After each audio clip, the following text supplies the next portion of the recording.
In this video, we're going to talk about You Are the Hero, an interactive history of the fighting fantasy game books from Jonathan Green.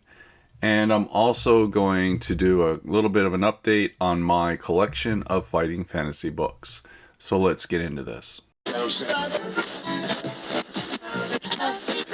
Welcome to Solitary RPG. You Are the Hero was a Kickstarter I backed a while ago, and it finally arrived. And this is a detailed history about the fighting fantasy game books and also the two minds behind the fighting fantasy series, Steve Jackson and Ian Livingstone. For my part, I really feel this book gives credit to Jackson and Livingstone and all of their contributions to the gaming industry as we know it today. And it kind of shares some of that information in the book that I just really found fascinating on how much they had a part of Dungeons and Dragons and the birth of Games Workshop. But this is my Kickstarter book, and this is a hefty tome. It's got lots of pages, and it was written in the same style as a fighting fantasy book. So you can read a paragraph and go to another paragraph, and it'll have that linked history story together. It came with an art print of the cover, and I will be putting this in my game room because it's just an awesome print.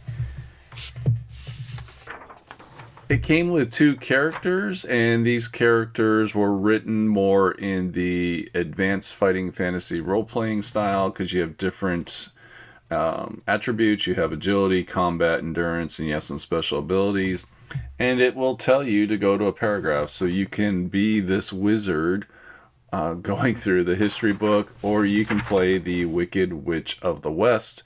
For her section, you go to 666, which is just kind of cool. I really like her art.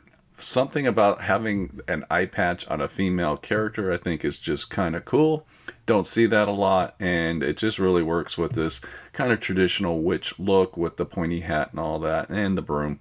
But I like the art, and it's just really cool. And it was done by Kev Crossley, 2017, so just a cool piece of art.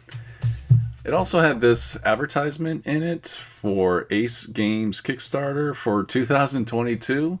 But on the back, it was Fighting Fantasy Fest number 4, celebrating 40 years of Warlock on Firetop Mountain. And I think it was just thrown in as a piece of nostalgia. There could also be some significance of maybe that's when the author received the rights to actually put this book together. I don't know. It didn't really say why it was in there, but it's just a cool little piece of nostalgia that was included.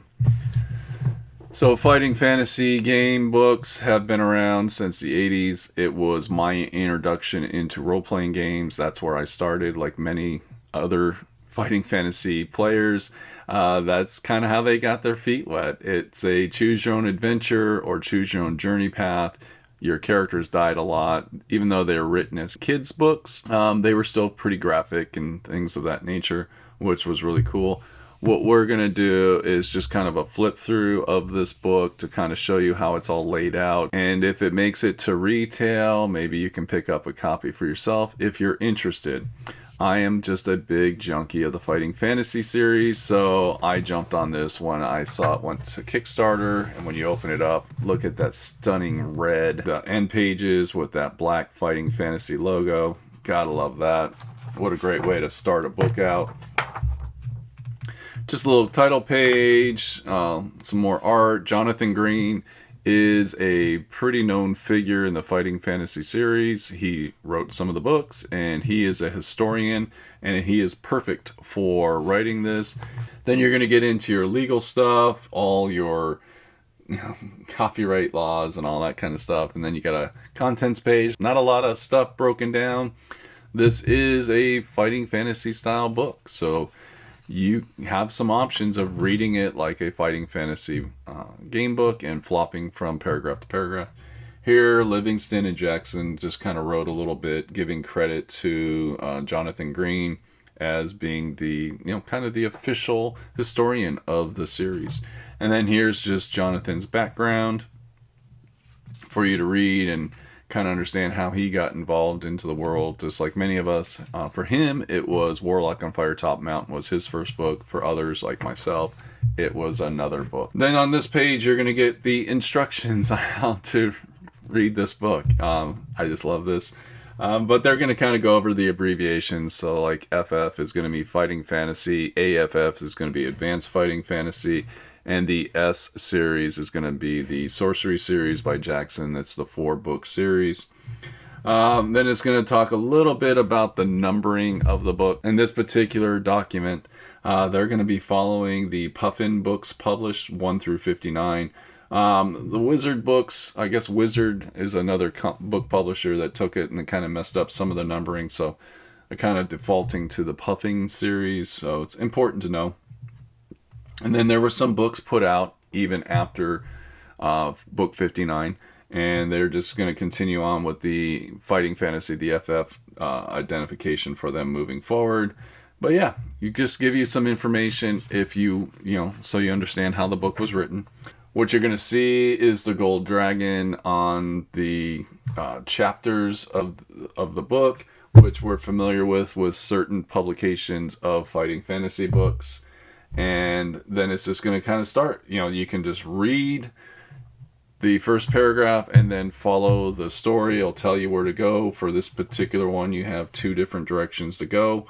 Or you can read this cover to cover. It is up to you. This is your game book. Do with it as you please. Then you're going to get little fact pieces like here, how Livingstone talked to Gary Gygax about creating the Fiend Folio and just some information about it. This is for you to discover. But yeah, there's just really cool facts about how Jackson and Livingstone were just such an important part of the industry as it is today. And this book is going to give them that credit, which is awesome. Lots of full page art, which I love. Here's a very famous picture of Games Workshop. Just got to love it. Here's a picture of Jackson and Livingstone with their white box, and they have copies of this sign. It gives little personal facts about them, which is awesome. So yeah, just really nice stuff. And it's going to start with a lot of the deep history, contracts, and information. And then we're going to get more into the books. Look at this piece of art here. Then here we're going to see Livingstone's map, original plans for the first half of Warlock's Dungeon, which is really neat. I love seeing original content from creators back when things were done with paper and pencil and pen. So much better than what we see today with computer stuff. I think a lot of digital history is being lost, unfortunately. But here we actually have physical documents that we can look at. Really cool stuff. And it's just going to really start diving into kind of how the books were all created and basically how they became what they are. Warlock of Firetop Mountain was not something that a lot of publishers were really, wanting to produce. It was one editor at Puffin that really just was like, well, let's do it. And when it hit, these books just exploded on the market, and millions of copies of the fighting fantasy books were sold worldwide. It's just amazing how these books really helped the youth of the day get into reading, actually enjoy reading, and make it more interactive instead of just reading cover to cover and just having a little bit of a game while reading the book, getting a little bit of an education reading, and just really cool stuff. Little advertisement that was in White Dwarf issue number 34. Pictures of Jackson and Livingstone are sprinkled throughout this whole book, which is obvious reasons. You got a little adventure, little choose your own adventure inside this book, which is just really cool. And I just love it. And then we're going to, so much amazing art. One of the things that the Fighting Fantasy series did is it exposed us to a lot of different fantasy artists. And they're just amazing art that they produced. This is one of my favorite covers. This is the City of Thieves. I just love it. I love the color choice. Just amazing. Again, just kind of going through the history of the Fighting Fantasy series, Death Trap Dungeon. And that's the book that got me started. I found that used at a bookstore and got hooked. So, but yeah, this is what this book is all about. This is a very detailed history about the Fighting Fantasy series, but what you're really going to find is a lot of amazing full-page art, which kind of makes me wish I would get a second copy so I can cut the spine and take these pages out and just, collage my wall with all the different Fighting Fantasy art book covers. I just love it. And it's going to get into some of the changes, some of the different product lines. What's really cool about the Fighting Fantasy series is it went into all kinds of different directions with board games and video games. Advanced Fighting Fantasy was a role-playing game, which one of these days I will break it out and try to make a solo variant for it.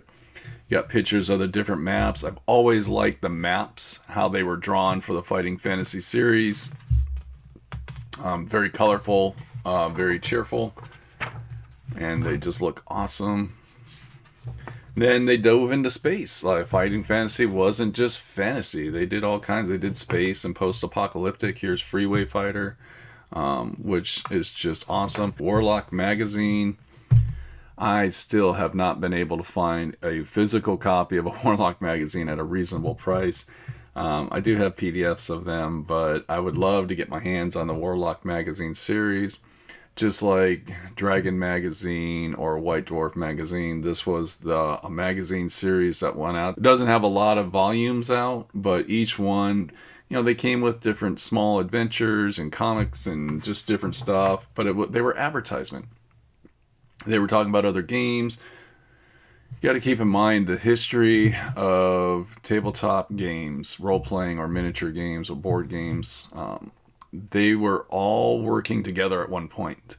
And that's unfortunate that we don't see that today. But White Dwarf Magazine and Dragon Magazine, when they first started, were talking about all games. And it wasn't just their particular games. And unfortunately, over the years, we've all kind of compartmentalized, and now we don't do that cross-pollination of gaming, and it makes it really hard for people to discover new things.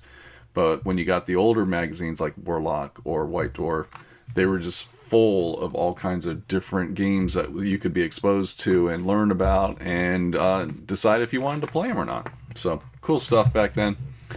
We don't have that today, unfortunately. Again, we're just going to start going through all of the different Fighting Fantasy books and just kind of giving you a rundown of everything. And this is, for you to discover more about your favorite books. We all have our favorites and the books that we really enjoy playing, and you can learn about them and see some of the art. Just awesome stuff. I'm just kind of flipping through this. You're going to start getting into some of the other things that were put out, some of the different covers that were put out, but keeping with all of the art along the way. Battle cards. So this was interesting. I never knew this. I didn't know there was battle cards for Fighting Fantasy back in the day, but this was a card game developed by Jackson that came out right before Magic the Gathering. And I just found that interesting. It's like they were one step ahead of the curve. Obviously, Magic the Gathering went on to become the phenomenon that it is, but here's a little blurb about the battle cards, and they talk about how, I'll just read the first paragraph. In the early 1990s, Jackson developed a collectible card game that was released only a few months before Richard Garfield's Magic the Gathering. So I just thought that was interesting. It's like Jackson was ahead of the curve with some of this stuff, and it's just, I don't know, cool stuff. Again, we're going to get into all kinds of different awards that these two have received over the years, and a lot of the gratitude people have shared with them for what they had created, and they continue to create. The Fighting Fantasy series is not dead from Jackson and Livingstone. It's just not as active as it used to be. They were putting out a lot of books back in the day. Here we're going to start looking at the Advanced Fighting Fantasy, the role-playing game. Of course, it had to be made into a role-playing game. Everything had to be made into a role-playing game. And one of these days I will look into this and maybe run it as a solo game. I know some other channels have done that, but just neat. Here you're going to see a little bit about the Gold Hawk series. So this is going to start sharing about how Jackson and Livingstone branched off and did some other things. Gold Hawk was more focused towards children. And that's, you're just going to learn about all the different things they worked on. Curse of the Mummy. Awesome cover. Look at that. Anyways, you're going to learn a lot about it. And then the book is going to just continue on talking about the height of fighting fantasy books and, how they were putting out a lot of material. And then we're going to start talking about the decline of fighting fantasy, mainly because of computers. How the internet and computer games were kind of taking over the market. A lot of people felt that was why, role-playing games declined and tabletop miniature games kind of declined. For me, I quickly got bored with video games and went back to my roots of playing on the tabletop with other people. But yeah, it's going to talk about it. Here we're going to look at Warlock of Firetop Mountain, the board game. I am still debating if I'm going to buy this online. I don't have it in my collection. If I do, I will play it on the channel. But this is a board game version of Warlock on Firetop Mountain. And I find it on eBay. It's like $100. It's not, for what it is, it's not terribly expensive. And then we got Legends of Zagor. This was a board game by, Livingstone worked with Parker Brothers on, which actually had a, what do they call it? It's funny to think about, a 48K chip, microchip that allowed the game to interact with the players. Really cool stuff. Again, branching in different directions and, doing things that weren't necessarily done at the time. Breaking that ground within the industry. Love this art piece. Just amazing. Yeah, so this is what the book's all about. And then you're just going to see a lot of art. And it's just going to go over the history. And it's just going to start from the beginning and kind of move you on through to where the game is today, or the book series is today, because the Fighting Fantasy series is not dead. There's a lot of fandom. Some of the books are still being republished. They're using different art on the covers for some of the new publishers. Just so much great stuff. And you're going to find so many things that you didn't know about the Fighting Fantasy series throughout this. And it's just a great resource if you're a fan of the Fighting Fantasy series, or if you're a fan of Jackson and Livingstone.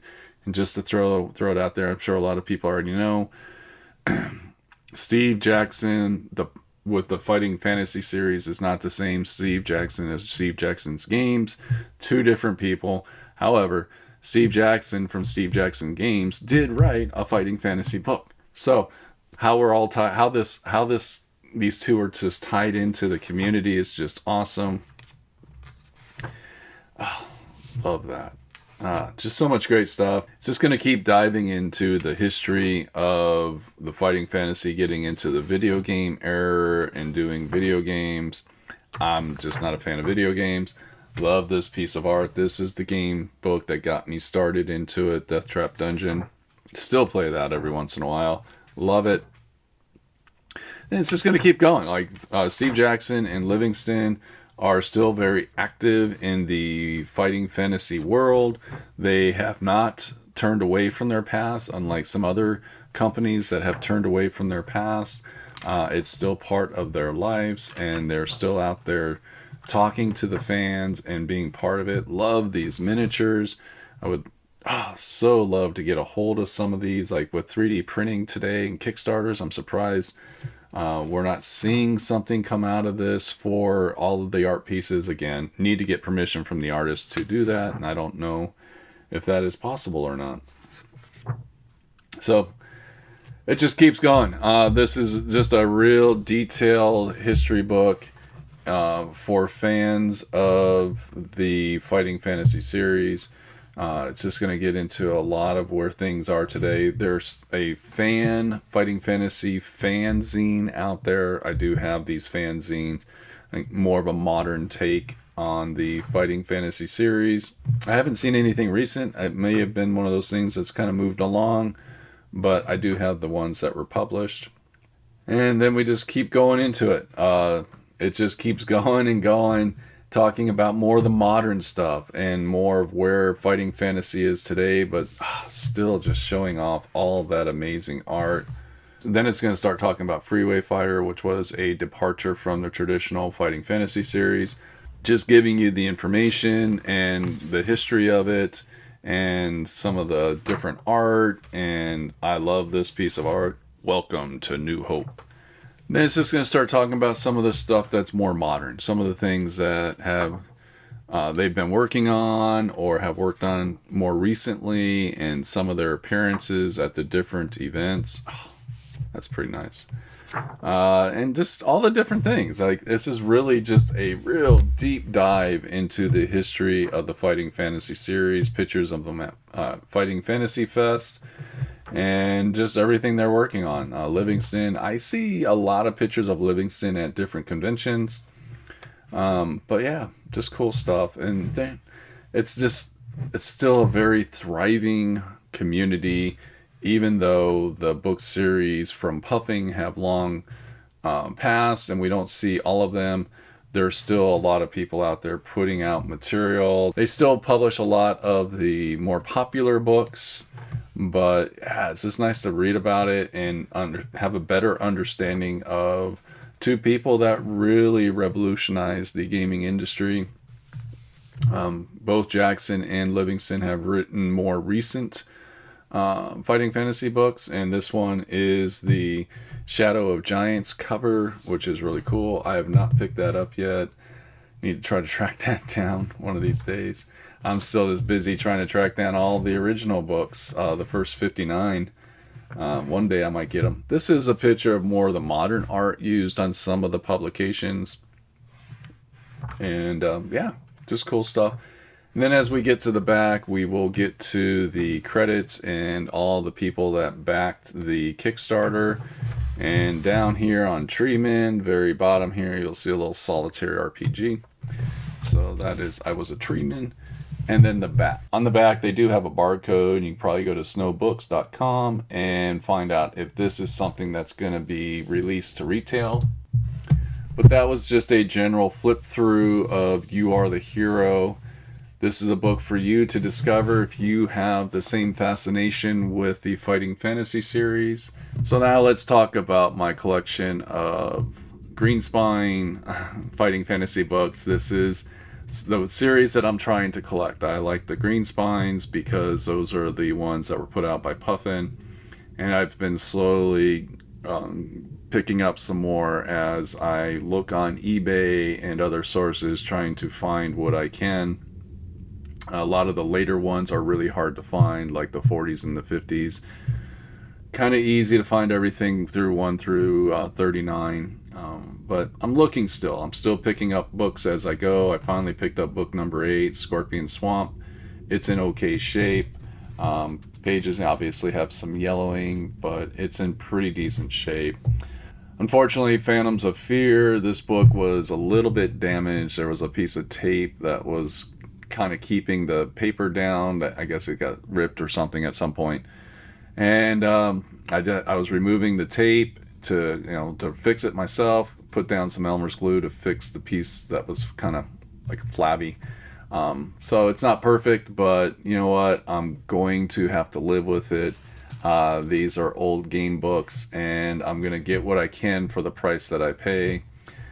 Skylords, this one obviously was well loved at one point, probably played a lot, but it's slowly kind of falling apart. So I'm going to try to find a replacement for this one, but it's just a matter of pricing, and if they're available. They're really hard to find. Stuff like this coming out, it's really sparking the nostalgia for a lot of people, and they're probably going to go up in price. So Stealer of Souls, this one's in really great shape. The spine's a little cracked, but the pages aren't coming undone. Then I have Armies of Death. This one's in really great shape. The spine's not cracked. Everything looks good on it. The pages, like, they're not super yellow. They're obviously, you can see here some black. I don't know if you can really see it. Probably from whoever was playing it, flipping through like we did, like back in the day. But it's in really great shape. So these are the books that I've added to my collection along with You Are the Hero. I will be diving into this and playing and reading it just like a fighting fantasy book. And yeah, thank you for watching and have a great day. Bye.